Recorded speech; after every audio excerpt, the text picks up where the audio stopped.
দেখছেন রিপাবলিক বাংলা, আপনাদের সঙ্গে আমি অনির্বাণের অগ্নিবাণ নিয়ে। রাজ্যপালের সফর এবার নন্দীগ্রামে। কোচবিহার অর্থাৎ উত্তরবঙ্গের পর রাজ্যপাল নন্দীগ্রামে গেলেন। আর রাজ্যপালের এই সফর ঘিরে নন্দীগ্রামে অব্যাহত থাকলো তরজা। রাজ্যপাল এখতিয়ারের ভিতরে থেকে কাজ করছেন না বাইরে গিয়ে? রাজ্যপাল সাংবিধানিক অধিকার, তার সীমা, তার রীতিনীতি লঙ্ঘন করছেন কিনা? আর রাজ্যপালের বক্তব্য, যেখানে প্রশাসন অনুপস্থিত সেখানে তিনি ছাড়া আর অন্য কোনো উপায় ছিল না, তার যাওয়া ছাড়া অন্য কোনো উপায় ছিল না। তিনি বিবেকের ডাকে সাড়া দিয়েছেন এবং যা করেছেন সংবিধান মোতাবেক। কিন্তু এসব সত্ত্বেও রাজ্যপালের নন্দীগ্রাম সফরেও অব্যাহত থাকলো এখতিয়ার চর্চা, যা রাজ্যে নির্বাচন ফল পরবর্তী হিংসার ঘটনাকে ছাপিয়ে গেল।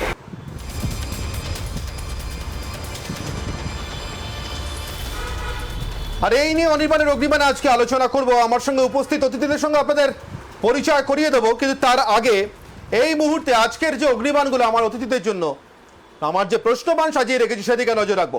অগ্নিবাণ 1,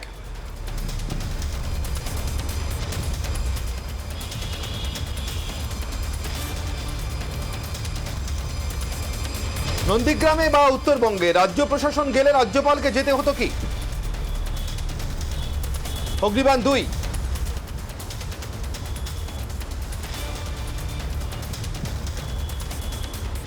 14 বছর পরেও বদলালো না নন্দীগ্রাম। 2007-এ ঠিক এভাবেই আমরা দেখেছিলাম তৎকালীন রাজ্যপাল গোপাল কৃষ্ণ গান্ধীকে নন্দীগ্রাম সফরে যেতে। 14 বছর পরেও বদল নেই নন্দীগ্রামে। অগ্নিবাণ 3,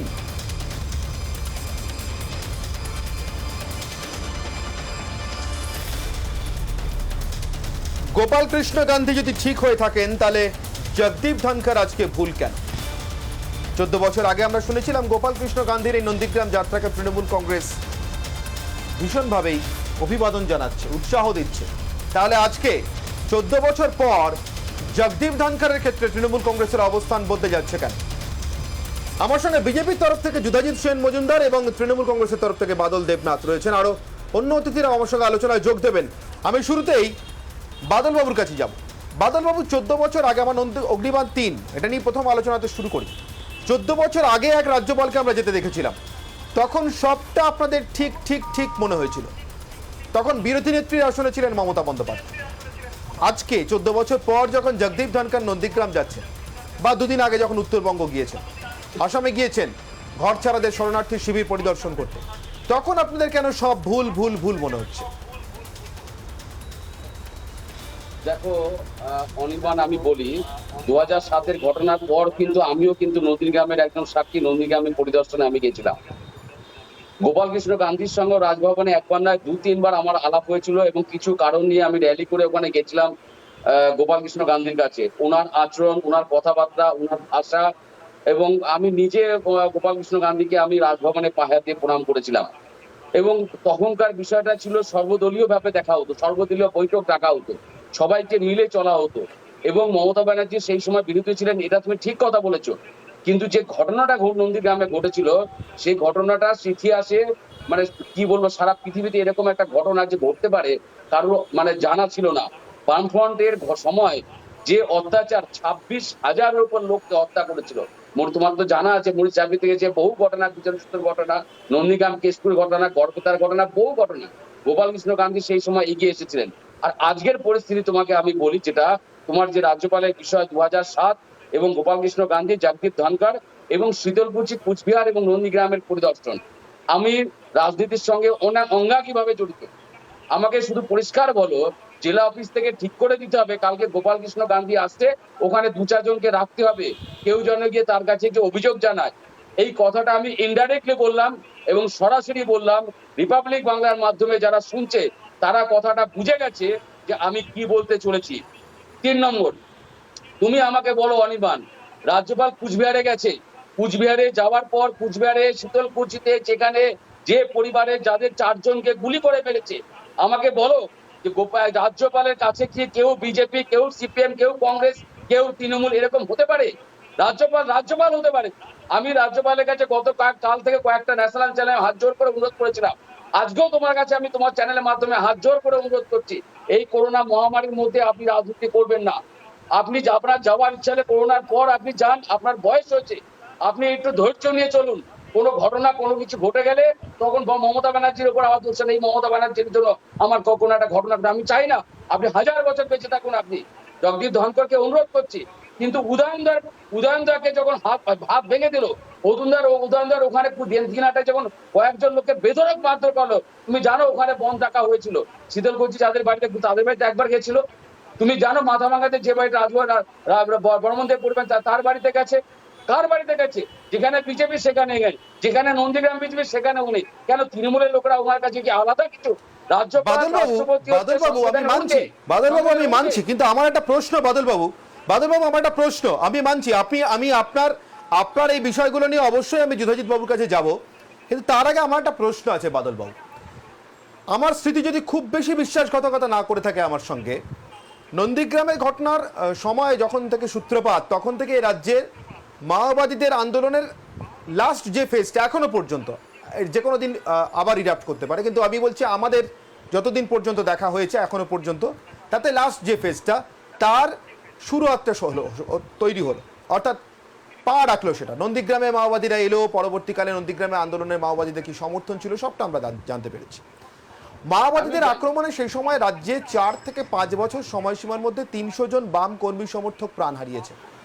শুধুমাত্র ফরওয়ার্ড ব্লকের কর্মী সমর্থকদের একটা নির্দিষ্ট দিনে বাঘবুন্টিতে ঢুকে নৃশংসভাবে কুপিয়ে খুন করে এবং তারপরে গুলি করে হত্যা করা হয়েছে। হত্যা নিশ্চিত করবার জন্য গুলিটা করা হয়েছিল। আমরা কিন্তু একবারও তৎকালীন রাজ্যপাল, আমি অত্যন্ত শ্রদ্ধার চোখে দেখি, তা সত্ত্বেও বলছি, তৎকালীন রাজ্যপাল গোপালকৃষ্ণ গান্ধীকে আর একবারের জন্য হাড়হিম করা সন্ত্রাস কথাটা উল্লেখ করতে দেখিনি।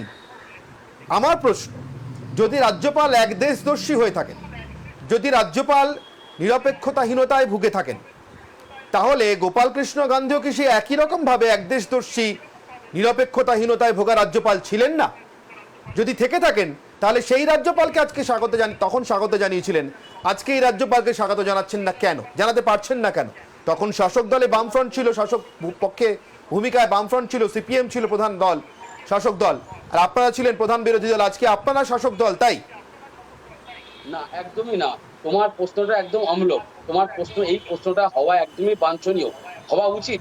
কারণ আমি বারবার বলেছি এবং আজকেও বলছি তোমার চ্যানেলে, রাষ্ট্রপতি যদি কোনো রাজ্যের সফর করে, আচ্ছা তুমি আমাকে বলো, আমি তোমার প্রশ্ন উত্তর আসছি, আমি এক লাইন বলছি যে রাষ্ট্রপতি যদি কোনো রাজ্যের সফর করে, উনি ব্যক্তিগত সফর করে, তাহলে কাউকে জিজ্ঞাসা করার কোনো ব্যাপার লাগে না, ফ্যামিলি সহ। কিন্তু যখনই প্রশাসনিক কাজে যাবেন, কার সঙ্গে আলোচনা করবেন?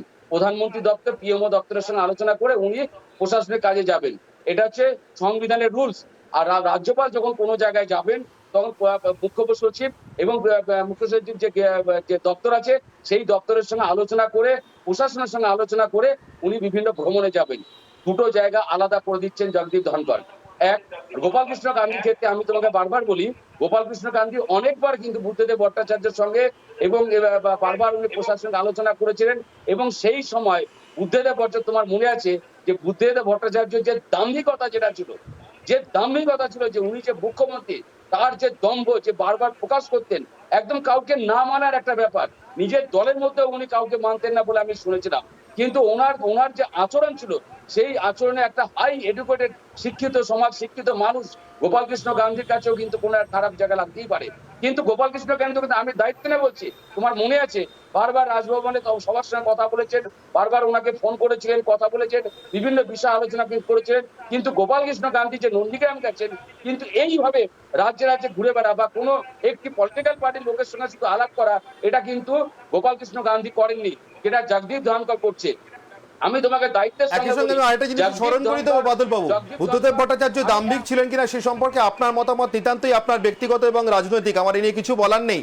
কিন্তু এত দম্ভের কথা আপনি যেটা বলছেন, তা সত্ত্বেও বুদ্ধদেব ভট্টাচার্য সেদিন তো বটেই, আজ পর্যন্ত গোপালকৃষ্ণ গান্ধী রাজ্যপাল পদ থেকে চলে যাওয়ার পর এতগুলো বছর অতিক্রান্ত হয়ে গিয়েছে, তারপরে বুদ্ধদেব ভট্টাচার্য অন্তত তিনটি বই লিখে ফেলেছেন, তার মধ্যে দুটি একেবারে এই রাজ্যের রাজনীতি সম্পর্কিত। সেখানে কোথাও একটি লাইন নন্দীগ্রামের সময় বা সিঙ্গুরের সময় তৎকালীন রাজ্যপালের ভূমিকাকে কটাক্ষ করে, সেই ভূমিকাকে সমালোচনা করে আমার চোখে পড়েনি। আমি জাস্ট এটুকু আপনাকে স্মরণ করিয়ে দিলাম। আমি যুধাজিৎ সেন মজুমদারের কাছে যাব। বর্তমান রাজ্যপাল নিরপেক্ষ নন, গোপালকৃষ্ণ গান্ধী নিরপেক্ষ হয়ে তার ভূমিকা পালনের চেষ্টা করেছিলেন, তাই তার ভূমিকা নিয়ে সমস্যা ছিল না, কিন্তু জগদীপ ধনকরের ভূমিকা নিয়ে সমস্যা তৃণমূল কংগ্রেসের, এমন একটা অভিযোগ উঠছে। যুধাজিৎ বাবু, তিনটে পয়েন্ট আমি বলবো। ফার্স্ট পয়েন্ট, আমি শুনছিলাম আমার তৃণমূলের বন্ধুর কথা, ওনাদের প্রবলেমটা কি? জগদীপ ধনকর যে যারা তৃণমূলের দ্বারা অত্যাচারিত হয়েছে তাদের বাড়িতে যাচ্ছেন আর উদয়নদার হাত ভেঙেছেন সেটা দেখতে যায়নি, সেটা point number one. Point number two, আজকে যদি মমতা বন্দ্যোপাধ্যায় একটা স্টেটের হেড হিসেবে যে আগুন জ্বলছে সারা বাংলা জুড়ে, এবং তার খবর আপনারা দেখেছেন প্রায় 60খানা পৃথিবীর 60খানা শহরে এই নিয়ে আন্দোলন হয়েছে এবং এই নিয়ে প্রতিবাদ হয়েছে। ভাবা যায় US, Australia, Canada, Japan, even Africa, সারা পৃথিবী জেগে আছে বাংলায় কি শ্মশানের রাজনীতি চলছে, মানুষকে মারা হচ্ছে, মহিলারা রেপড হচ্ছে, ধরে ধরে লোকজনকে ঘরের বাড়ি বাড়ানো হচ্ছে। মুখ্যমন্ত্রী যদি এই দায়িত্ব পালন করতেন তাহলে আজকে রাজ্যপালকে যেতে হতো না। উনি বোঝেন না হয়তো যে রাজ্যপালের যে শহরে একটা রাজ্যে যা ক্ষমতা তা যেরকম রাষ্ট্রপতি ভারতবর্ষে। সুতরাং উনি একবার সংবিধানটা দেখে নিন। আর থার্ড পয়েন্ট হলো যে এই হলো তৃণমূল, যাদের মিডল নেম হলো হিপোক্রেসি বা ডাবল স্ট্যান্ডার্ড। যেখানে গোপালকৃষ্ণ গান্ধী যখন নন্দীগ্রামের ঘটনায় গেছিলেন তখন উনি ভালো ছিলেন, কারণ উনার যে যাওয়া এবং উনার বক্তব্য এদের রাজনৈতিক প্রতিফলন এবং রাজনৈতিক স্বার্থসিদ্ধি করছিল। এখানে যেহেতু সারা পৃথিবীর সামনে উলঙ্গ রাজাকে কাপড় দেখানোর মতো রাজ্যপাল আজকে কেঁদে ফেলেছেন ভদ্রলোক এই অত্যাচার দেখে, ভাবা যায় না কি ধরনের অত্যাচার। ইনি বলেছিলেন, এই মুখ্যমন্ত্রী, যে যিনি পরাজিত মুখ্যমন্ত্রী, ইতিহাসে লজ্জিত পরাজিত যিনি মুখ্যমন্ত্রী, যে তিনি নাকি বাংলার মেয়েকে চায়। এই যে মানুষগুলো যারা পায়ে পড়ছে গিয়ে রাজ্যপালে, তারা বাংলার মেয়ে নয়, তারা বাংলার ছেলে নয়। কি ধরনের অত্যাচার চলছে, অমানবিক। একটা গণতান্ত্রিক পদ্ধতিতে বিজেপি তো কতগুলো রাজ্য জিতেছে, দুদিন আগে আসাম জিতে এলো, দুদিন আগে পুডুচেরি জিতলো, আজকে সারা ভারতবর্ষে 17টা রাজ্যে বিজেপি রাজত্ব করছে, সেন্ট্রালে বিজেপি। আপনি কোথাও দেখবেন না, ইভেন কেরালাতে আপনি দেখবেন না। এই বাংলাকে যে রবীন্দ্রনাথ, স্বামী বিবেকানন্দ, বঙ্কিমচন্দ্র বাংলাকে আজকে লজ্জা যে মমতা ব্যানার্জির বাংলায় পরিণত করেছে, যে বাংলায় শুধু রক্ত, হানাহানি, খুন, এবং তার দায় তৃণমূল কংগ্রেসের। ইতিহাস কোনোদিনও ক্ষমা করবে না তৃণমূল কংগ্রেস।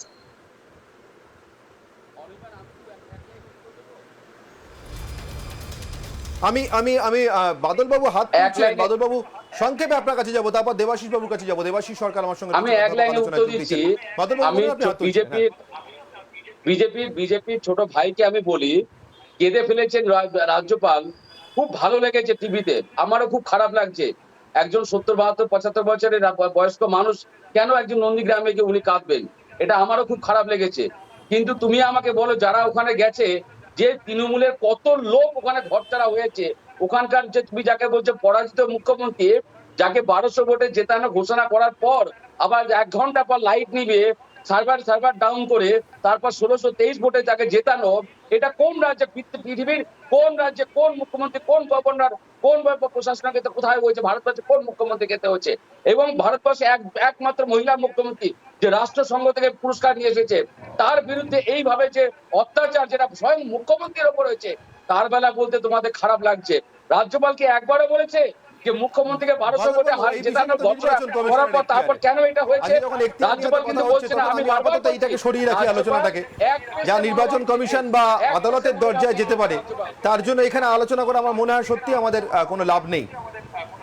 আমি দেবাশিস বাবুর কাছে যাই। দেবাশিস বাবু, রাজ্যপালের ভূমিকা নিয়ে এত কথা হচ্ছে, আপনি হয়তো শুনে থাকবেন বাদল বাবুর সঙ্গে আমার কিছু কথোপকথন তৎকালীন রাজ্যপাল গোপালকৃষ্ণ গান্ধীর ভূমিকা নিয়ে, রাজ্যপালের নিরপেক্ষতা নিয়ে যখন প্রশ্ন উঠছে, তখন আমি বাম কর্মী সমর্থকদের মৃত্যুর ক্ষেত্রে তৎকালীন রাজ্যপালের একই রকম নিরাপত্তার কথা স্মরণ করিয়ে দিলাম। নিশ্চিতভাবে তখন তৃণমূল কংগ্রেসের গোটা বিষয়টাকে নিরপেক্ষতাহীনতা অথবা একদেশদর্শিতা বলে মনে হয়, আজকে মনে হচ্ছে। আবার ঠিক উল্টোটা, তখন আপনাদের ক্ষেত্রে রাজ্যপাল সম্পর্কে আমি আবারও বলছি, বুদ্ধদেব ভট্টাচার্য মুখ্যমন্ত্রী একদিনের জন্য নন, তখন তো ননই, আজ পর্যন্ত নন। এ বিষয়ে একটি শব্দ বুদ্ধদেব ভট্টাচার্য উল্লেখ করেননি, কোথাও লেখেননি। কিন্তু আপনাদের আমি জাস্ট স্মরণ করে দেবো আপনাকে দেবাশিস বাবু, যে সেই সময় তৎকালীন বাম শাসক দলগুলির মধ্যে, বিশেষত সিপিআইএম তরফ থেকে তৎকালীন রাজ্যপাল সম্পর্কে নানা কটাক্ষ আমরা শুনেছি। রাজভবনের বিদ্যুৎ বিল কত আসে, রাজভবনটা রাখার কি দরকার, ঠিক যেমনটা এখন তৃণমূল কংগ্রেসের মুখ থেকে শুনতে পাচ্ছি। আমার শুনতে সত্যিই অবাক লাগে। আমি বাদলবাবুর কাছে পরে জিজ্ঞাসা করব, যারা একসময় দুবেলা রাজভবনে দরবার করতেন, ইদানিং করে সেই দলের তরফ থেকে আওয়াজ শুনেছি, আওয়াজ উঠতে দেখেছি যে রাজ্যপাল পদটার কি দরকার। আমরা জানি স্বাধীনতার পর থেকে আদর্শগতভাবে বামপন্থীরা প্রশ্নটা বারবার তুলেছে, তাদের একটা আদর্শগত অবস্থান আছে। তৃণমূল কেন তুলছে আমি জানার চেষ্টা করবো। জগদীপ ধনকর একা রাজ্যপাল পত্র সম্পর্কে তৃণমূলের যাবতীয় মোহ নষ্ট করে দিলেন কিনা এটা আমার জানতে হবে। কিন্তু আমার আপনার কাছে প্রশ্ন, দেবাশিস বাবু, তৎকালীন সময়ে সিপিএম এর অন্য নেতা কর্মীদেরকে আমরা রাজ্যপাল সম্পর্কে নানা কটূক্তি করতে শুনেছি। সাংবিধানিক প্রধান রাজ্যের বিরোধী দলের তরফ থেকে অভিযোগ শুনে দলিল দস্তাবেজ নিয়ে ফাইলবন্দি করে রেখে দিলে বোধহয় কোনো সমস্যা থাকে না। তিনি একটু অ্যাক্টিভ হলেই, তিনি দুটো প্রশ্ন করলেই, প্রশ্ন করে উত্তর না পেয়ে নিজের মতো করে সেই উত্তর খোঁজার চেষ্টা করলেই বোধহয় যাবতীয় গন্ডগোল হয়, তাই না দেবাশিস বাবু? না, আমি এখানে শুধুমাত্র দুটো সময়কালে একই ধরনের গুরুত্বপূর্ণ পদগুলোর ভূমিকা নিয়ে আমি তুল্যমূল্য বিচারের একটা কথা বলছি। প্রথম কথা হচ্ছে, যেটা আমি আজকেও শুনলাম, বাদলবাবু বললেন, নিশ্চয়ই ওনার কাছে তথ্য রয়েছে। আমি এরকম গত 10-12 বছর ধরে শুনে আসি, বিভিন্ন সময় বলা হয়, আজকে তো উনি অনেকটা কম সংখ্যা বলেছে, 26,000-এর মতন মানুষের খুনের কথা বলেছেন, অনেক কম বলেছেন। কারণ আমি এরকম সংখ্যা যারা ওই একই দল করেন তাদের মুখে শুনতে কখনো 36,000 বলেন, কোনদিন সন্ধ্যাবেলা 40,000 বলেন, কখনো 48,000 বলেন, কখনো 50,000-এর ওপর বলেন। মানে কলকারখানা বন্দর কত মানুষ খুন হয়েছে এই টিভিতে টক শোতে বসে সেদিন ওনাদের যেরকম একটা সংখ্যা মনে নিশ্চয়ই তথ্য আছে, কিন্তু গত কোনো রাজনৈতিক দলের এত মানুষ খুন হয়ে গেছে এরকম কোনো তথ্য কোনো থানাতে বা জুডিশিয়াল সিস্টেমে নেই। যদি ওনার কাছে থেকে থাকে তাহলে আগামী দিন উনি তো আসেন, ওই 26,000 বলেছেন, অনেকটা কম বলেছেন আজকে আর কি। তো সেই লিস্ট গুলো একটু আনবেন বা বিভিন্ন পত্র পত্রিকা বা সোশ্যাল মিডিয়াতে একটু পাবলিশ করে দেবেন, তাহলে ওই সংখ্যাগুলো মানুষ জানতে পারে আর কি। কিন্তু এখানে খেয়াল রাখতে হবে যে ওই যে সময়কালকে চিহ্নিত করা হচ্ছে, ওই সময়কালে শুধু নন্দীগ্রাম নয়, পশ্চিমাঞ্চল এই জায়গাটা জুড়ে যে মানুষজনের খুন হচ্ছিল যারা বামপন্থী দলের শুধুমাত্র সমর্থক, সেই নাম এবং সেই সংখ্যাটা কিন্তু হাজার টপকায়নি, 100-এর মধ্যে রয়েছে, এবং তার প্রতিটি খুন কিন্তু ওই থানাতে রেকর্ডেড রয়েছে। আমি খুনের কখনো তুল্যমূল্য আলোচনা করব না, শুধু বেহিসেবি লাগাম ছাড়া কল্পিত সংখ্যা তত্ত্ব রেখে কোনো যুক্তি তর্ক বিতর্ক আলোচনায় হওয়া উচিত নয়, এই কথাটা স্মরণ করালাম। 2 নম্বর হচ্ছে যে নন্দীগ্রাম নিয়ে আমরা আজকে অনেক সময় কথা বলি, আমি আবারও স্মরণ করাচ্ছি এখানে, সেই নন্দীগ্রামের উপর কিন্তু সিবিআই তদন্ত হয়েছে, সেই নন্দীগ্রামের উপর সিবিআই তদন্তের রিপোর্ট কিন্তু বর্তমান সরকারের কাস্টডিতে রয়েছে। সেই রিপোর্টে কি রয়েছে সেটা গণমাধ্যম রিপোর্ট পাবলিশ করবার পর, সেই সাবমিট করার পর, সেই রিপোর্টের যে মূল বক্তব্য সেটা গণমাধ্যমে এসছে। সারা দেশের মানুষ নন্দীগ্রামের সিবিআই তদন্তের রিপোর্টে কি আছে সেটা জানে। আমার প্রশ্ন হচ্ছে, শুধু নন্দীগ্রাম বলবেন না, সিবিআই তদন্তের রিপোর্ট কি বলেছে এই কথাটাকে পরিষ্কার করে বলবেন। অনেক রাজনীতি করেছেন সিঙ্গুর নন্দীগ্রাম নিয়ে, এবারে রাজনীতি করাটা বন্ধ হওয়া উচিত। 3 নম্বর হচ্ছে যে আমরা এই আলোচনা অনির্বাণ করতে গিয়ে কখনো যে কাজটা করে উঠতে পারবো না। কেন পারবো না, কেন বললাম কথাটা, তুমি এই পর্বে আলোচনার সময় তুলনা করতে চেয়েছো গভর্নরের ভাষা সংস্কৃতি ইত্যাদি ইত্যাদির সাথে বর্তমান গভর্নরের ভাষা সংস্কৃতি। কেন তুলনা করে উঠতে পারবো না, একটা জায়গায় আমি বলে নিই যে আমরা কখনো ডক্টর বিধানচন্দ্র রায়ের ওই উচ্চতা, ওই শিক্ষা, ওই পড়াশোনা, ওই প্রজ্ঞা ভাষার সাথে জ্যোতি বসুর ভাষা প্রজ্ঞা, বুদ্ধদেব ভট্টাচার্যের ভাষা প্রজ্ঞা, এবং তার সাথে মাননীয় শ্রদ্ধেয় মুখ্যমন্ত্রী মমতা বন্দ্যোপাধ্যায়ের ভাষা প্রজ্ঞা, এগুলোকে আমরা তুল্যমূল্য বিচার করে কথা বলার মতন স্পর্ধা আমার নেই। রাজ্যের মানুষের অভিজ্ঞতার মধ্যে সেই সবটাই রয়েছে আর কি। এটা গেল 3 নম্বর কথা।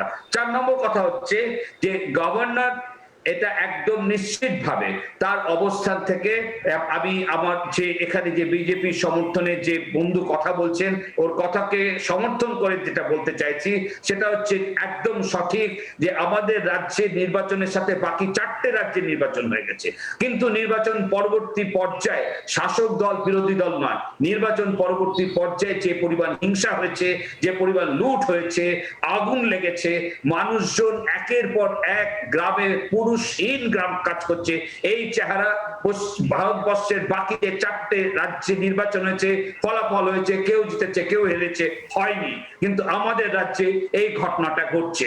আমরা কি এটা বিশ্বাস করব যে গভর্নর সাহেবের সামনে পায়ের কাছে যারা লুকিয়ে পড়ছে তারা সবাই অসত্য আচরণ করছে? এটা কি তাহলে বিশ্বাস করতে হবে? তাহলে সেটা যদি হয় তাহলে আলাদা আলোচনা, কিন্তু যে চেহারা আমাদের সামনে আসছে সেটা যদি বাস্তব হয় তাহলে সবাইকে একসাথে থেকে দুর্ভাগ্যজনক লজ্জা নিন্দা বন্ধ করার কথা বলতে হবে। এখানে একটা প্রশ্ন শুধু নিশ্চয়ই উঠবে, সেটা হচ্ছে এই যে মাননীয় গভর্নর নিশ্চিতভাবে তার যে অবস্থান থেকে তার এই ধরনের বিশেষ পরিস্থিতি তৈরি হলে তিনি বারবার গণমাধ্যমে কথা বলেন জন্য আমরা জেনেছি যে উনি গণমাধ্যমে বারবার বিভিন্ন সময় রিপোর্ট চেয়েছেন, উনি নাকি পাচ্ছেন না। আমি এই জিনিস বলবার অধিকারী নই, কারণ আমার সেটা এখতিয়ার বহির্ভূত ব্যাপার। গভর্নর বলেছেন, সেই রেফারেন্সে কথা বলছি। এবার গভর্নর বিভিন্ন জায়গায় যাচ্ছেন, কিন্তু এখানে একটা সমালোচনা আসবে, সেটাকে কিন্তু আমাদের খেয়ালে রাখতে হবে। সেটা হচ্ছে এই যে গভর্নর যখন এই জায়গাগুলো ভিজিট করবেন, তখন কিন্তু উনি নিশ্চয়ই ভিজিট করতে পারেন একজন সাধারণ নাগরিক হিসেবে মনে করছি। এবং তার যে সরকারি, যে যদি আমি বলি যে সরকারি ব্যবস্থাপনা, সরকারি ক্ষমতা, রাষ্ট্রের ক্ষমতা তাকে যা দেওয়া রয়েছে, তার মধ্যে দাঁড়িয়ে হিংসা বন্ধ করার জন্য যদি উনার কিছু করণীয় থাকে রাজ্য সরকারের পাশাপাশি, তাতে দ্বন্দ্ব থাকার কথা নয়। কারণ হিংসা বন্ধ করার জন্য সমস্ত ব্যবস্থা প্রয়োগ করা উচিত। হিংসা চলছে, এটাকে নিয়ে তর্ক করা উচিত না, এটা চলছে। কিন্তু মাননীয় গভর্নরের একটি জায়গা আমি নিশ্চিতভাবে এখানে সাবমিট করতে চাই, সেটা হচ্ছে যে উনি যখন বিভিন্ন জায়গায় যাবে, বিভিন্ন ভাঙচুর, লুট ইত্যাদি দেখবেন, ওনার মতামত দেবেন এবং প্রয়োজনে রাজ্য সরকার, কেন্দ্রীয় সরকারের কাছে ওনার রিপোর্ট জমা দেবেন।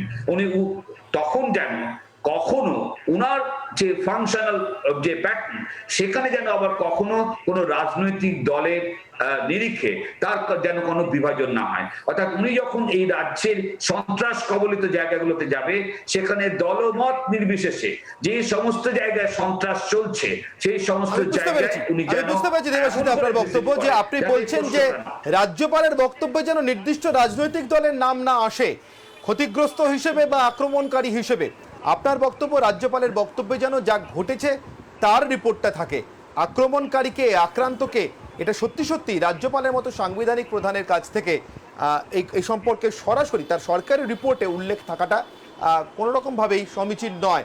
নিশ্চিতভাবে এখনো পর্যন্ত রাজ্যপাল আক্রমণকারী এবং আক্রান্ত আলাদা করে চিহ্নিত করে কথা বলেননি, কিন্তু রাজ্যপালের সঙ্গে যেভাবে বিজেপির নির্বাচিত জনপ্রতিনিধিরা ঘুরছেন বিভিন্ন জায়গায়, তা নিয়ে কিছু প্রশ্ন উঠেছে।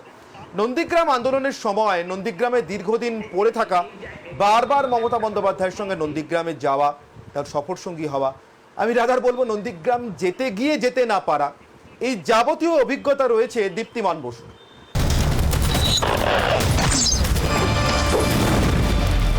বলেছিলাম দীপ্তিমান বাবু আপনার কাছে আসার কথাটা, কারণ নন্দীগ্রামে যাওয়ার বা রাদার যেতে গিয়েও না যেতে পারার, আটকে যাওয়ার বহু অভিজ্ঞতা আপনার আছে সেই সময়। আমার প্রশ্ন ছিল বিরতিতে যাওয়ার আগে, কোথায় মানে এই বীজটা কোথায়, যে 14 বছর পরেও তখনও যেরকম নন্দীগ্রামে এই অভিযোগটা উঠেছিল যে রাজ্য প্রশাসন আসে না, এলে তারা একপেশে হয়ে ভূমিকা পালন করে। আজ এত বছর পরেও ভূমিকাটা ঠিক তাই। নির্বাচন ফল পরবর্তী সন্ত্রাসে পুলিশের দেখাই মেলেনি বলে অভিযোগ, এলে তাও না হয় কিছু করার প্রশ্ন উঠত, কিন্তু সক্রিয়তা, অতি সক্রিয়তা, একপাক্ষিক সক্রিয়তা, এই সব কিছু সরিয়ে অভিযোগ হচ্ছে নিষ্ক্রিয়তা। এবার সেখানে রাজ্যপাল গিয়েছেন, আমরা দেখেছিলাম 14 বছর আগেও একবার রাজ্যপাল গিয়েছিলেন, তার ফলে শুধুমাত্র রাজ্য নয় একেবারে জাতীয় স্তরের রাজনীতিতে আলোড়ন পড়েছিল। এবারও রাজ্যপাল যাচ্ছেন, এবারও বিতর্ক, আলোড়ন পড়ছে কিনা জানি না, কিন্তু আমার প্রশ্ন এখানেই যে 14 বছর পর রাজ্যপালকেই কেন যেতে হচ্ছে, নন্দীগ্রামের ভিতরে কি আছে?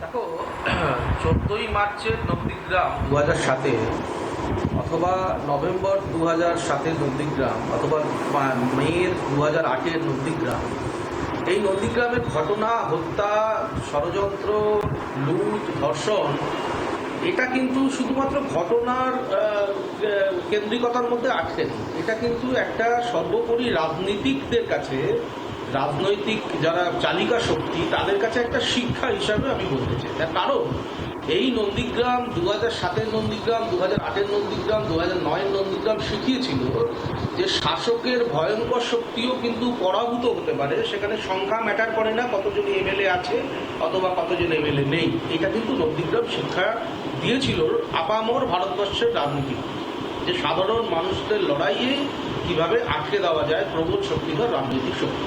আমি বেশ কয়েকক্ষণ ধরে, কিছুক্ষণ ধরে আলোচনা শুনছিলাম, যিনি সিপিএম সমর্থিত একজন দাদা আমাদের বক্তব্য রাখছেন, খুব সুন্দর উনি বলছিলেন, ঠিকই বলছিলেন, কিন্তু ওনার ওই একটা জিনিসকে আমি একটু ডিফার করবো, সেটা হচ্ছে এই 56,000 বা 36,000 এই যে মৃত্যুর সংখ্যা বা কলকারখানা বন্ধের সংখ্যা, এটা সংখ্যায় কিছু কিন্তু পার্থক্য তৈরি হয় না। কারণ স্বাধীন ভারতবর্ষে অথবা পশ্চিমবঙ্গ মানে ভোটের ক্ষেত্রে যে ধরনের রাজনীতির বলি আমরা দেখতে পেয়েছি, এটাই অত্যন্ত দুঃখের যে রাজনীতির বলি এত কেন হবে, যেখানে পার্শ্ববর্তী বিভিন্ন রাজ্যগুলোতে আজকের দিনে 2021 সালে এসে সেই উত্তরণে তারা পৌঁছেছে যে রাজনৈতিক সংঘর্ষের ঘটনা হয় না, ভোট পরবর্তী সংঘর্ষ হয় না, এমনকি ভোটের আগের সংঘর্ষ হয় না, ভোটের দিনও সংঘর্ষ হয় না। কিন্তু কেন পশ্চিমবঙ্গ সেই উত্তরণের পথে যেতে পারলো না, irrespective of any political party, আমি এটা বলতে চাই প্রথম কথা।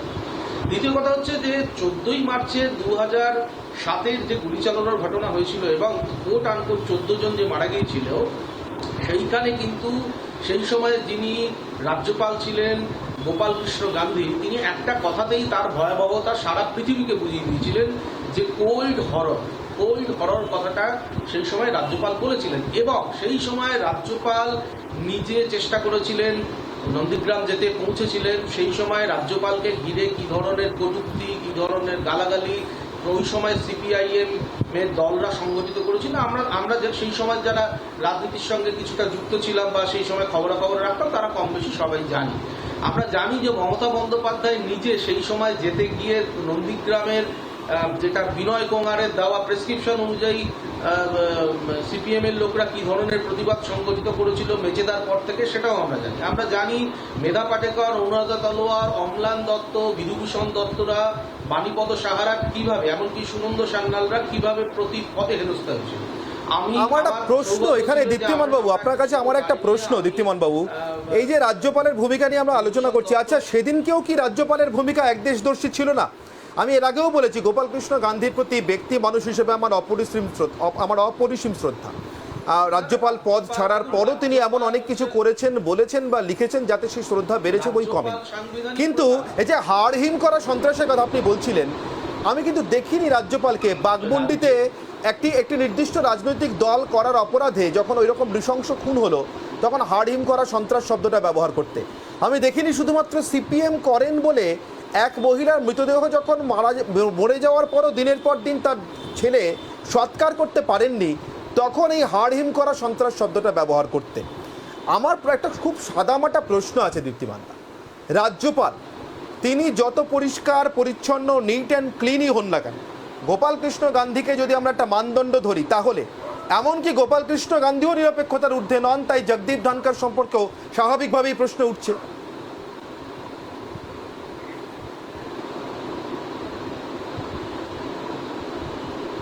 না, আমি যে কথাটা অনির্বাণ বলছি, দেখো পরিস্থিতি অনুযায়ী কিন্তু পক্ষপাতটা নির্ভর করে, পরিস্থিতি অনুযায়ী। মানে আমি যদি কোনো দোষ করি তো স্বাভাবিকভাবে আমার পাশে কেউ দাঁড়াবে না, তাহলে আমার পক্ষে কেউ দাঁড়ালো না। কিন্তু রাজ্যপাল যদি দেখা যায় যে এখানে কোনো একটা ইনসিডেন্ট, আমি কোনো দলের নাম করছি না, কিন্তু কোনো একটা দল যদি দোষী হয়, দেখা যায় যে সেই দলের কর্মীদের দ্বারা সেই কাজগুলো হচ্ছে, তাহলে যদি রাজ্যপাল সেই দলের বিরুদ্ধে কথা বলেন বা সেই দলের যারা নীতি নির্ধারক আছেন তাদের বিরুদ্ধে কথা বলেন, এখানে কি রাজ্যপাল? আমি আসবো দীপ্তিমান দা, আমার আজকের শোয়ে ব্রহ্মাস্ত্র নেওয়ার সময় হয়েছে, আমি আজকের শোয়ে ব্রহ্মাস্ত্রের দিকে নজর রাখবো। রাজ্যপালকে নিয়ে আমরা কথা বলছি, আমার আজকের শোয়ে ব্রহ্মাস্ত্র, অনির্বাণের অগ্নিবাণে আজকের ব্রহ্মাস্ত্র। রাজ্যপালের সঙ্গে কেন বিজেপির জনপ্রতিনিধিরা ঘুরছেন, এই নিয়ে প্রশ্ন উঠছে। রাজ্যপালের সঙ্গে কেন, কি উত্তরবঙ্গ কি দক্ষিণবঙ্গ, বিজেপির জনপ্রতিনিধিরা ঘুরছেন রাজ্যপালের এই সফরগুলোতে? আমি এ নিয়ে কথা বলবো যুধাজিৎ বাবুর সঙ্গে। যুধাজিৎ সেন মজুমদার আমার সঙ্গে রয়েছেন। যুধাজিৎ বাবু, উত্তরবঙ্গে নিশীথ প্রামাণিককে আমরা দেখলাম, নন্দীগ্রামে এসে আমরা শুভেন্দু অধিকারীকে দেখছি। রাজ্যপাল জনপ্রতিনিধিদের সঙ্গে নিতেই পারেন সাংবিধানিক প্রধান হিসেবে, সেক্ষেত্রে তার দল দেখলে চলে না, তার সবাইকে ডাকতে হয়। এমন কিছু এখনো পর্যন্ত জানতে পারেনি বা শুনতে পারেনি রাজ্যপাল মারফত বা তার অফিস মারফত যে তিনি সব দলের জনপ্রতিনিধিদেরই ডেকেছিলেন, শুধুমাত্র বিজেপির জনপ্রতিনিধিরাই অ্যাপিয়ার করেছেন। আবার এমন কিছুও শুনতে পাইনি যে রাজ্যপাল তৃণমূলের জনপ্রতিনিধিদের ডেকেছিলেন কিনা। নিশ্চিতভাবে ডাকা হলে তৃণমূল কংগ্রেসের তরফ থেকেও তার কোনো উল্লেখ পাওয়া যেত। তাহলে কি রাজ্যপাল উত্তরবঙ্গের ক্ষেত্রে শুধুমাত্র নিশীথ প্রামাণিক, নন্দীগ্রামের ক্ষেত্রে শুধুমাত্র শুভেন্দু অধিকারীকে নিয়ে যাচ্ছেন? যদি দল বেছে জনপ্রতিনিধিদের নিয়ে যান রাজ্যপাল, তাহলে তো নিরপেক্ষতা নিয়ে প্রশ্ন উঠবেই। হয় তিনি কাউকেই নিয়ে যাবেন না, নাহলে তিনি সবাইকে নিয়ে যাওয়ার চেষ্টা করবেন। না অনির্বাণ, ঘটনাটা সেরকম নয়। ঘটনাটা হলো যে রাজ্যপাল যাচ্ছেন, রাজ্যপাল নন্দীগ্রামে যাচ্ছেন, রাজ্যপাল শীতলকুচিতে যাচ্ছেন এবং সবার কাছে অপশন আছে গিয়ে সেখানে রাজ্যপালের সঙ্গে দেখা করা। প্রবলেম হলো তৃণমূল, যেখানে বিজেপির জনপ্রতিনিধি যিনি ওখানকার মানুষকে রিপ্রেজেন্ট করেন উনি এসে পৌঁছচ্ছেন। তৃণমূল তো ব্যস্ত রাজ্যপালের মুখ বন্ধ করার জন্য, তৃণমূল তো ব্যস্ত যে সারা পৃথিবীর কাছে যেটা ওপেন আপ হয়ে যাচ্ছে তৃণমূলের অত্যাচার সেটাকে আটকানোর জন্য। একটা কথা আমি তোমায় বলি, আজকে যে কাজটা রাজ্যপাল করছে সেটা করার কথা ছিল মুখ্যমন্ত্রীর, কিন্তু শেষ 10 বছরে এরা একটা এমন গ্যাস চেম্বারের ক্রিয়েট করেছে, এমন একটা ইকোসিস্টেম ক্রিয়েট করেছে যে পুলিশ থেকে শুরু করে তথাকথিত বুদ্ধিজীবী থেকে শুরু করে মিডিয়া হাউস সবাই আজকে ভয় পায় শাসককে। সেই জন্য তুমি দেখবে যেখানে সারা পৃথিবীর মানুষের অত্যাচার প্রতিবাদ করছে সেখানে বাংলায় কিছু তাবেদার কিন্তু সম্পূর্ণ চুপ। যে নন্দীগ্রামের সময় যে প্রতিবাদ আমরা দেখেছিলাম তা কিন্তু আর নয়, নেই এখানে। কেন নেই? কারণ তাদের ওপরেও সেম থ্রেট আছে। তারা জানে তারা যদি মুখ খোলে, সে পুলিশ যদি তার ভূমিকা পালন করে, মিডিয়া যদি সেই কথা লেখে এবং তথাকথিত বুদ্ধিজীবীরা যদি রাস্তায় নামে, তাদের কি অবস্থা হবে তারাও জানে। সেখানে খুব কম মানুষই পারে যারা তাদের মেরুদণ্ড সোজা রাখতে পারে। যেখানে রাজ্যপাল পেরেছেন, তিনি আজকে ঠান্ডা ঘরে বসে থাকতে পারতেন। তিনি যদি বুদ্ধিজীবীদের ক্ষেত্রে সবাই ভয়ে চুপ বলে আমার মনে হয় না। আমি জানি না বাদলবাবু আমার সঙ্গে একমত হবেন কিনা, কিন্তু বুদ্ধিজীবীদের একাংশ, দেবাশিস বাবু আমার সাথে একমত হবেন কিনা জানি না, কিন্তু বুদ্ধিজীবীদের একাংশ বাম আমলেও যেরকম বেনিফিশিয়ারির ভূমিকায় পরিণত হয়েছিলেন, বেনিফিশিয়ারির ভূমিকায় তাদের দেখা গিয়েছিল, তৃণমূল আমলেও তার ব্যতিক্রম নেই। একাংশের কথা বলছি, আমি বারবার বলছি একাংশ, সবাইকে বলাটা আমার নিশ্চিতভাবে উদ্দেশ্য নয়। যারা বেনিফিশিয়ারি তারা প্রতিবাদ করবেন কি করে, আমি সেটা নিয়ে কথা বলবো না। পিছনে আদৌ কোনো ভয় আছে বলে আমার অন্তত মনে হয় না।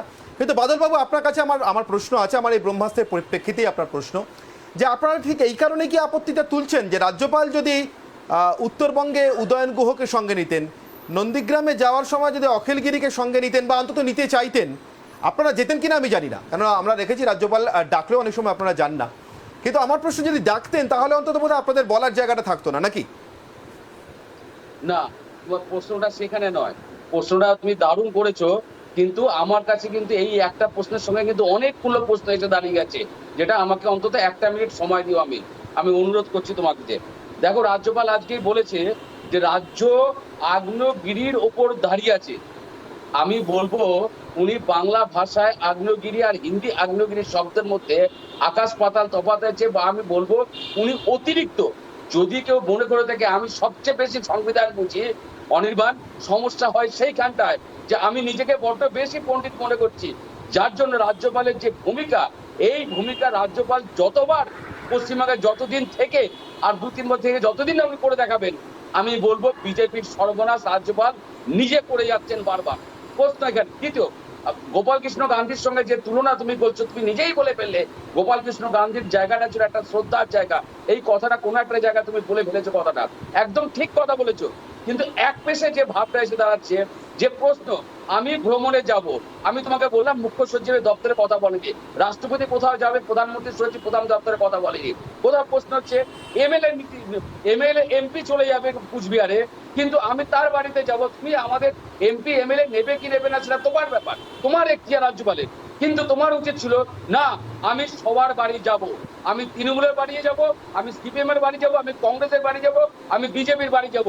রাজ্যপাল সবার উদ্দেশ্য। কিন্তু বাদলবাবু আমার একটা প্রশ্ন থেকেই গেল, আমি সব মানলাম বাদলবাবু, কিন্তু আমার একটা প্রশ্ন থেকেই গেল। গোপাল কৃষ্ণ গান্ধীকেও যদি মাপকাঠি ধরি, তাহলেও বলতে হচ্ছে বাংলার প্রথম গভর্নর চক্রবর্তী রাজা গোপালাচারী, তার দৌহিত্র যেরকম সালকু সোরেনের লাশ দেখতে পাননি বলে অভিযোগ উঠেছিল, তার কারণ তিনি দেখার পর রিয়াক্ট করেননি। আমি সে কারণেই অভিযোগের কথা বলছি। ঠিক একইভাবে উদয়ন গুহর ভাঙা হাত দেখতে পাচ্ছেন না জগদীপ ধনকর, এমন অভিযোগ উঠছে। আমি জানি না রাজ্যপালরা যত শ্রদ্ধেয়ই হন না কেন, রাজ্যপালরা যখন রিয়াক্ট করতে শুরু করেন তখন সত্যিই একপেশে হয়ে যান কিনা। আর যারা একদম কোনো রিয়াকশন ছাড়া থাকেন, নুরুল হাসানের মতো, তাদের কথা একদম আলাদা। তবে রিয়াক্টিভ রাজ্যপাল তিনি এপি শর্মাই হন, তিনি এলডাসি হন, অথবা জগদীপ ধনকরই হন, অথবা গোপাল কৃষ্ণ গান্ধী হন, তাদের নিয়ে প্রশ্নের অবকাশ সবসময় থেকে যায়। আমি তোমাকে 1 লাইনে শেষ করে দেবো। জগদীপ ধনকরের পরিচয়টা কি? শুধু সুপ্রিম কোর্টের লয়ার, এর আগে কংগ্রেস থেকে বিজেপি, বিজেপি থেকে কংগ্রেস, আর এর আগে মমতা ব্যানার্জি 2011-এ যে রাজ্যপাল মমতা ব্যানার্জিকে শপথ গ্রহণ করেছিলেন তিনি ছিলেন সরাসরি বিজেপি, সরাসরি আরএসএস লোক, উত্তরপ্রদেশের বিজেপি নেতা, রাজ্যপাল রাজ্যপাল ছিলেন। তার কথাটা একবার বলো না, তিনিও তো 5 বছর সময় যেহেতু একদম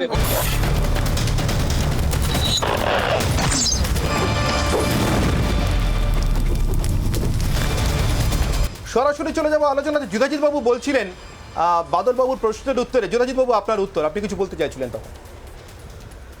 অনির্বাণ, মমতা ব্যানার্জি চায় ঠুটো জগন্নাথ রাজ্যপাল। তুমি যাওয়ার আগে প্রশ্নটা করেছিলে, যেই রাজ্যপাল চোখে আঙুল দিয়ে ভুলগুলো দেখাচ্ছে, যেহেতু রাজ্যপাল যে ভূমিকা হওয়া ছিল মুখ্যমন্ত্রী, যিনি ভোটের আগে সিআরপিএফকে আর ভোটের পরে নির্বাচন কমিশনকে দোষী করতে ব্যস্ত থাকে, ভারতবর্ষের বেসিক গণতান্ত্রিক কাঠামোকে দোষী করতে ব্যস্ত থাকে, ভারতবর্ষের যিনি বাংলার যিনি ফার্স্ট কনস্টিটিউশনাল নাগরিক তাকে দোষারোপ করতে ব্যস্ত থাকে, কারণটা একটাই, কারণ যেখানে তুমি উনার মাই ওয়ে অর হাইওয়ে, যেখানে তুমি উনার যারা অত্যাচারিত জগন্নাথ হয়ে তাদের বাড়িতে সেখানে তোমার বিরুদ্ধে কথা বলবেন, সেখানে করবেন এবং সেটা খুব স্বাভাবিক।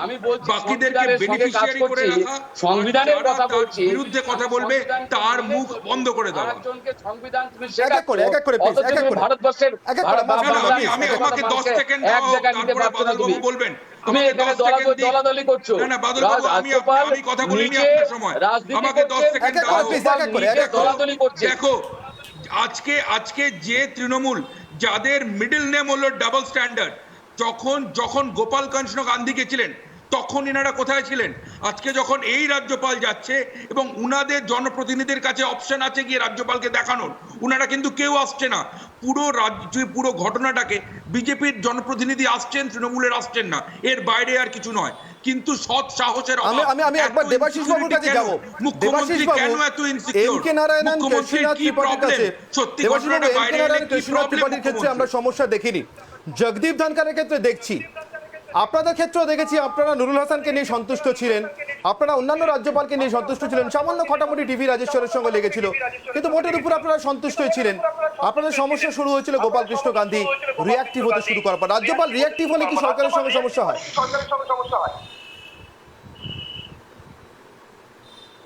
গুরুত্বপূর্ণ 2008, 2009, 2010 এবং শেষে 2011 এই সময়কালে, সেই সময় যে বামপন্থী দলের সরকার ছিল তাকে পরিবর্তনের জন্য এখানে একজন সাংবাদিক বন্ধু বলছিলেন, আমি তার কথাকে রেফার করে বলি যে সমাজে বিভিন্ন অংশের মানুষ, আমি একদম ওনাকে সমর্থন করে বলছি, সমাজের বিভিন্ন অংশের মানুষ একজোট হয়েছিলেন, তার যে পরিচয় থাকুক না কেন, তারা একজোট হয়েছিলেন, একটা কমন এজেন্ডা তৈরি করেছিলেন। সেই এজেন্ডাটা হচ্ছে বামফ্রন্ট সরকারের পরিবর্তন করতে হবে এবং সেটা তারা তাদের বিচার অনুসারে সঠিকভাবে ভাবতেও পারেন, সেটা নিয়েও কোনো বিতর্কের বিষয় নেই। কিন্তু আপনি যখন এই কথাটা বলছেন তখন কোথাও একটু নিরপেক্ষ ভাব করবেন নাকি?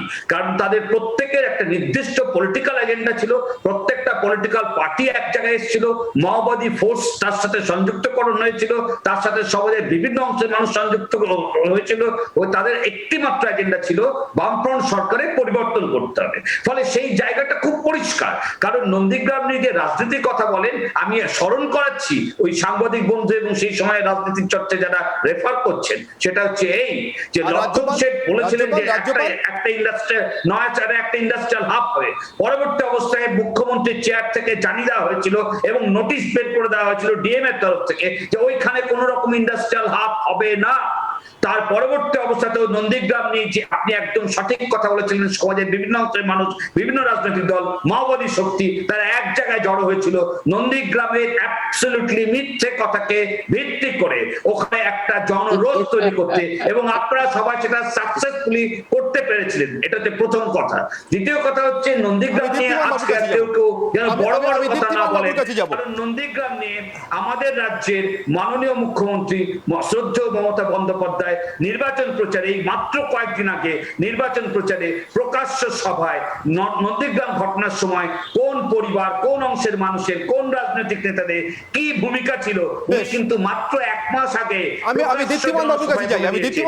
দীপ্তিমান বাবু, কিন্তু পরিষ্কার রাজ্যপালরা যখনই সক্রিয় হতে শুরু করেন, যদি তারা সাংবিধানিক ক্ষমতার এখতিয়ারের মধ্যে থেকেই হন, তা সত্ত্বেও রীতিভঙ্গের অজুহাত তুলে কি তখন সরকারের বসা হতে শুরু করে?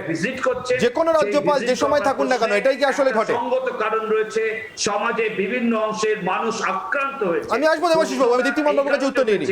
যেহেতু উনি নির্দিষ্টভাবে কিছু দলের মানুষজনের পরিবারে থাকতে যাচ্ছে, আমাদের এই রাজ্যের মানুষের সঙ্গে থাকবে যে সমস্ত মানুষদের কাছে আবেদন থাকবে যে আমি আসবো দেবাশিস বাবু, দেবাশিস বাবু আসবো, দেবাশিস বাবু আসবো, সমস্ত অংশের মানুষ। আমি দীপ্তিমান বাবুর কাছে উত্তরটা নিয়ে নিই।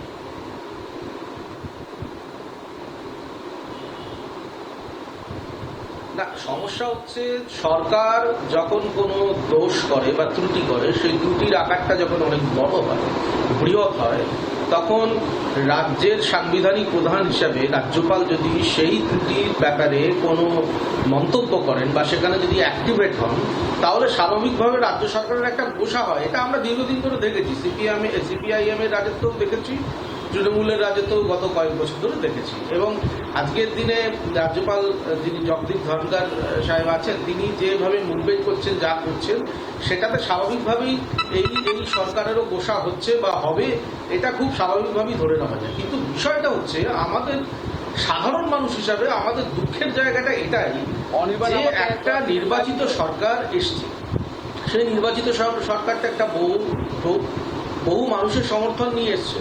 এখন আমার কথা হচ্ছে, যখন সরকার গঠিত হয়, যখন ভোটের আগের অংশ থাকে, যখন ভোট প্রচার হয়, তখন কিন্তু দলের বিভেদ থাকতে পারে। কিন্তু যখন যে কোনো একটা দল জিতলো, একটা সরকার তৈরি হলো, একটা বিরোধী দল হিসাবে তারা শপথ নিল, সরকারি দল হিসাবে একজন শপথ নিলেন। এখানেই তো আমার প্রশ্ন দীপ্তিমান বাবু, এখানেই আমার প্রশ্ন দীপ্তিমান বাবু, যে রাজ্যপাল সাংবিধানিক প্রধান হিসেবেও কি দলের ঊর্ধ্বে উঠতে পারছেন, দলের ঊর্ধ্বে উঠতে পারছেন বা দলের ঊর্ধ্বে উঠতে পারেন? বাদল বাবুর কাছে যাই। বাদল বাবু একটা স্পষ্ট স্বীকারোক্তি চাই। জগদীপ ধনখড়কে যদি আজকে দলীয় রাজনীতির দায়ে অভিযুক্ত করেন, তাহলে এটা মানতেই হবে, বাদল বাবু, যে একই রকম ভাবে গোপালকৃষ্ণ গান্ধীও মাওবাদীদের আক্রমণে নিহত 300 সিপিএম কর্মী বা বামফ্রন্ট কর্মীদের লাশ দেখতে পাননি, সালকু সোরেনের লাশ দেখতে পাননি। এটা মেনে নিন তাহলে। না, আমি একদমই মানতে পারছি না। কিন্তু যেভাবে সিপিএম এর সময় যে অত্যাচার হয়েছিল, সেইখানে দাঁড়িয়ে আজকে বাংলায় যে বিজেপি বলছে 3 থেকে 77টা সিট তারা পেয়েছে, অর্থাৎ বাংলায় বিজেপি কথা বলার সুযোগ আছে, প্রচার সভা করার, মিটিং করার সুযোগ আছে, তাই বাংলায় তারা 77টা সিট পেয়েছে। কিন্তু মনে রাখবে, বামফ্রন্টের সময় তৃণমূল কিন্তু 29 থেকে 30টা সিট ছিল। বাদল বাবু, এটাতে আমি একমত হতে পারলাম না, আমার সময় শেষ হয়েছে। যে যুক্তি তৃণমূল কংগ্রেসের তরফ থেকে দেওয়া হচ্ছে, রাজ্যপাল সাংবিধানিক এখতিয়ারে থেকে কাজ করছেন কিনা, সেটা নিয়ে নিশ্চিতভাবে বিতর্ক হতে পারে। কিন্তু জগদীপ ধনখড় ভুল, গোপালকৃষ্ণ গান্ধী ঠিক, এটা বলা আর হেড পড়লে আমি জিতছি, টেল পড়লে তুমি হারছো, এটা বলা একই রকম মনে হয়। হয় স্বীকার করুন গোপালকৃষ্ণ গান্ধীও ওভার অ্যাক্টিভ ছিলেন, একদেশদর্শী ছিলেন, নিরপেক্ষ ছিলেন না, আর না হলে স্বীকার করুন জগদীপ ধনখড় তাই করছেন যা গোপালকৃষ্ণ গান্ধী করেছিলেন। সেদিনকে রিসিভিং এন্ডে সিপিআইএম এবং বামফ্রন্ট ছিল, আজকে রিসিভিং এন্ডে তৃণমূল কংগ্রেস আছে, তাই আপনাদের খারাপ লাগছে। রাজ্যপালরা অ্যাক্টিভ হলে, সত্যি সত্যি বিবেকের ভূমিকা পালন করলে শাসক দলের সমস্যা হয়। অনির্বাণ, আমি তোমাকে বলছি, তুমি সীতারাম ত্রিপাঠীর কথা তুমি তো বললে, নামটা উচ্চারণ করলে, আমি তো বললাম 2011 পর থেকে প্রথম যে মমতা ব্যানার্জি শপথ পাঠ করেছিলেন, তার আচরণ ছিল তিনি সরাসরি আরএসএস, সরাসরি বিজেপির উত্তরপ্রদেশের মন্ত্রী ছিলেন, বিজেপির লিডার ছিলেন।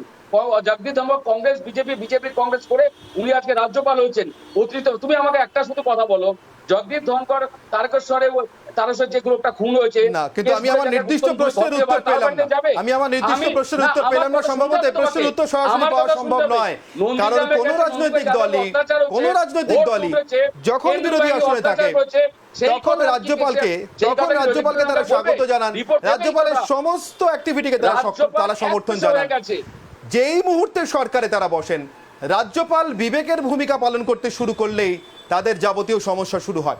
আমার সঙ্গে উপস্থিত সমস্ত অতিথিদেরকে, যুধাজিৎ সেন মজুমদার, বাদল দেবনাথ, দেবাশিস সরকার এবং দীপ্তিমান বসু, আপনাদের সবাইকে ধন্যবাদ জানাচ্ছি আমার সঙ্গে সময় দেওয়ার জন্য। অনির্বাণের অগ্নিবাণ আজকে এখানেই শেষ করছি, এরপরে থাকছে সোজাসুজি স্বর্ণালী।